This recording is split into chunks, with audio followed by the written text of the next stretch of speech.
미증시 3대 지수 혼조세로 마감했습니다. S&P 500 많이 상승했죠. 0.85% 상승했고요. 나스닥 지수는 1.53%, 전일에도 1% 가까이 상승했는데 큰 폭으로 올라서며 다시 한번 S&P 500과 나스닥 지수는 신고가를 경신해주기도 했습니다. 다만 자우 지수는 0.09% 하락하는 모습 보이면서 혼조세를 보였는데요.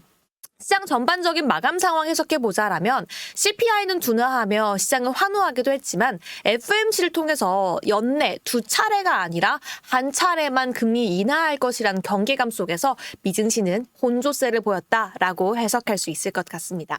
혼조 마감한 미증시 내에서 중요한 헤드라인 함께 짚어보겠습니다. 미국의 5월 CPI 상승률이 3.3%로 둔화하면서 시장 환호하는 모습 보이기도 했었고요. 연준의 6월 FOMC 결과가 발표가 되었습니다. 연내 금리는 1회만 인하하겠다. 금리는 동결하는 모습까지 보였죠. 시장에 한 번 금리하겠다라는 발표가 나오기도 했지만 S&P 500과 나스닥은 고공행진하는 모습을 보이기도 했습니다. 이에 따라서 시장은 매파적인 전망을 그냥 무시하고 CPI도 그렇고 계속해서 나오고 있는 경제 지표들이 긍정적이다 보니까 시장은 잘하면 1회 이상도 인하할 수 있겠구나라고 추측하는 의견도 많이 반영되고 있는 것으로 해석될 수 있을 것 같은데요. 머니맵 함께 살펴보도록 하겠습니다. 전반적으로 긍정적인 모습 보였죠. 특징적으로 동그라미를 쳐보자면 엔비디아, 테슬라, 애플을 함께 주목해 보시면 좋을 것 같습니다. 엔비디아 간밤에도 3.5% 상승하기도 했고요. 반도체 섹터 전반적으로 함께 올라가는 모습 보이기도 했습니다. 테슬라 3.88% 올라가는 모습 보이기도 했었고요. 사실 마이크로소프트와 애플을 집중하고 싶습니다. 장중에 애플은 4% 가까이 상승하기도 하면서 잠깐 마이크로소프트의 시총 1위 자리를 탈환하기도 했었는데요. 애플 오히려 오늘보다도 내일이 더 기대되는 종목인 것 같습니다. 섹터별로도 함께 살펴보겠습니다. M7도 랠리를 펼치고 있는 와중에 시장에서는 기술주가 연일 강한 모습 보이고 있습니다. 물가 냉각 신호에 월가는 환호했고요. 국채 금리도 급락하면서 다시 한번 기술주의 시장의 투심은 쏠리고 있는 모습 확인되고 있습니다. 다음 내용도 함께 살펴보도록 하겠습니다. 가장 중요한 건 CPI 발표 내용이겠죠. CPI 내용 함께 살펴보시면요.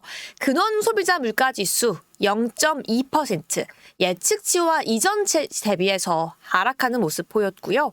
소비자 물가지수 0.0%로 역시나 예측치와 이전치를 하회했습니다.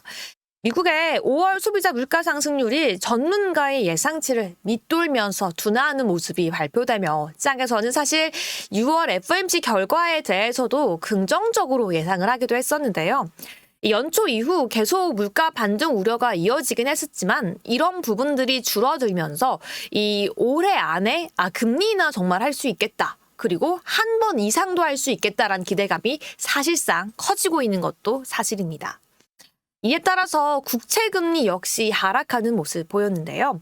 사실 2년물 국채금리 4.8%를 내려오기 힘든 모습 보이긴 했었는데 CPI 결과 발표 이후에 2년물은 4.8%를 깨고 내려와서 4.756% 보여주는 모습, 거의 1.6% 하락하는 모습은 2년물 국채금리 기준으로 정말 오랜만에 보는 것 같습니다. 10년물 국채금리도 함께 살펴보시죠. 4.318. 무려 2% 가까이 하락했는데요. 전일에도 1% 넘게 하락한 데 이어서 오늘 역시 하락하면서 4.5%는 가뿐히 치고 내려오면서 4.3%대에서 마감하는 모습 포착됐습니다. 그러면 과연 FOMC 결과는 어땠는지 함께 살펴보도록 하겠습니다. FOMC 금리는 5.25에서 5.5%로 동결하는 모습이었습니다. 올해 인하 횟수가 사실 3번에 기대해서 한 번으로 떨어진 건 조금 아쉬운 모습이었는데요. 어떤 내용이었을까요? 연초 예상했던 3차례 금리 인하에 대해서는 오히려 한 차례 인하에 대한 시그널이 모두 다 나오기도 했고요. 하지만 그럼에도 불구하고 인플레이션이 냉각되고 있다는 점에서는 확실하게 인정을 하는 모습을 보이기도 했습니다. 결과적으로 FOMC 결과 나오기 전에 나왔던 발표되었던 CPI가 매파적인 연준을 무력화시켰다라고 시장은 해석하고 있기도 하고요. 이에 따라서 대부분의 시장 참가자들은 비록 이번 FOMC를 통해서 연준이 1회 인하하겠다라고 발표는 했지만 그 전망 역시 바뀔 가능성이 크다라고 판단하고 있습니다. 파월의 기자회견도 함께 분석해 보도록 하겠습니다. 물가 지표 좋은 건 좋은데 한 번 좋다고 우리가 쉽게 움직이긴 이르다라는 내용이 전반적인 해석이었는데요. 이번에 CPI까지 함께 포함해서 시장 전망을 소폭 상회한 데에 대해서 희망적이다, 긍정적이다라고 평가했지만 이걸로 바로 금리 인하를 결정하기엔 이르다라고 파월은 발언했습니다. 여기에 더해서 FOMC 결정 직후에 나왔던 CPI가 얼마만큼의 영향을 미쳤냐라고 발언을 했더니 이번 결과에는 그렇게 크게 영향을 미치지 않았다라고 발언을 더하기도 했고요.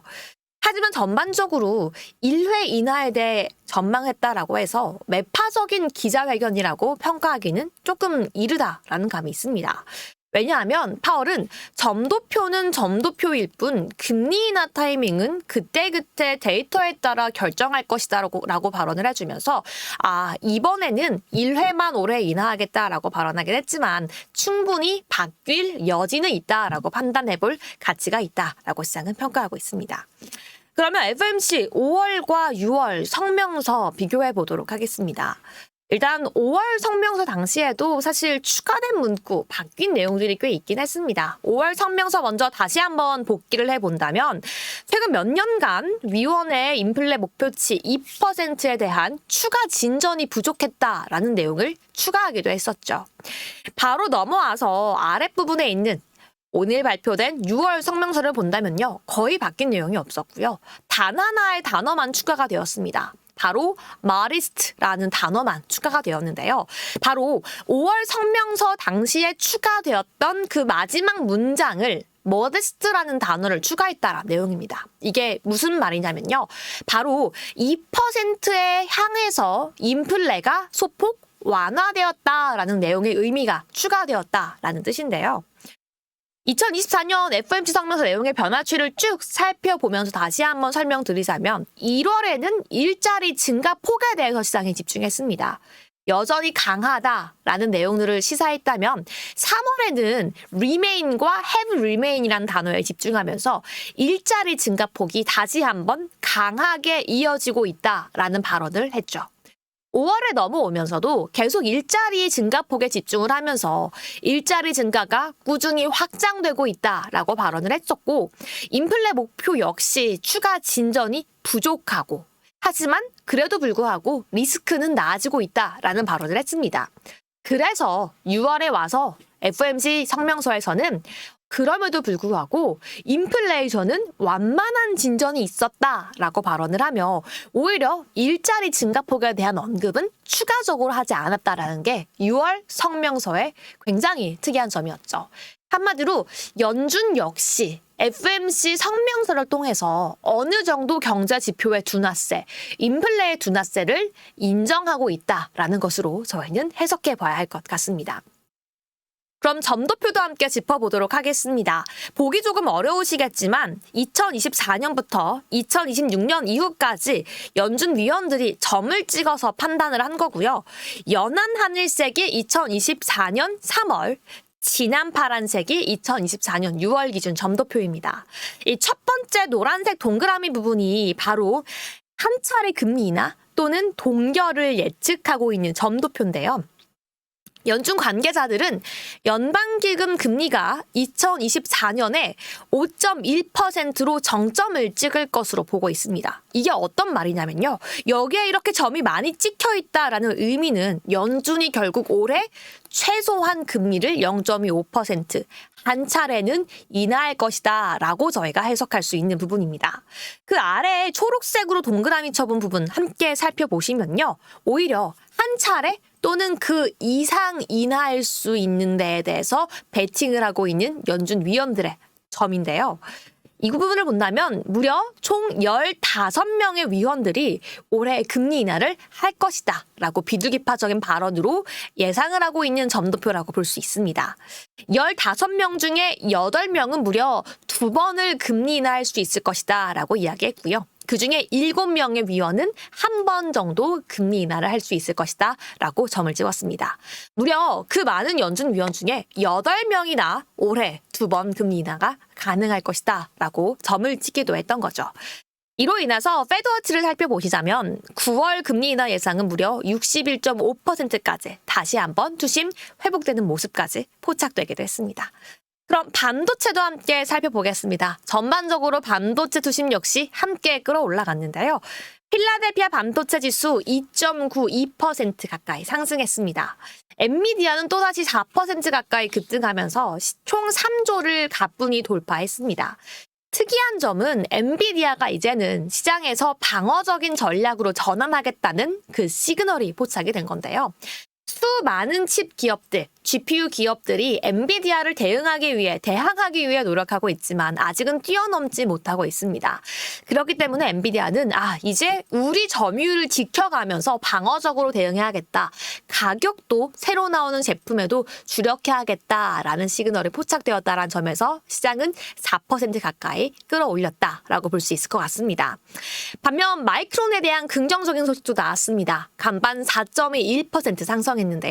만년 3위 마이크론, SK하이닉스와 삼성전자를 뛰어넘기 위해서 6세대 HBM4를 내년 상반기에 공개하겠다라고 발표하면서 간밤 큰 폭으로 상승하기도 했습니다. 여기에 더해서 AMD도 소폭 상승해주기도 했는데요. 모건 스탠리는 AMD보다 엔비디아와 브로드컴이 낫다라고 발언을 하기도 했던 거죠. MJ는 마지막으로 함께 짚어보도록 하겠습니다. 사실 애플이 시총 1위 자리를 탈환했다가 다시금 내려왔는데 제가 그래도 애플이 시총 1위 자리를 탈환하기 위해 노력했다라는 점을 기억하기 위해서 잠깐 M7 1위 자리에 이름을 적어놓긴 했는데요.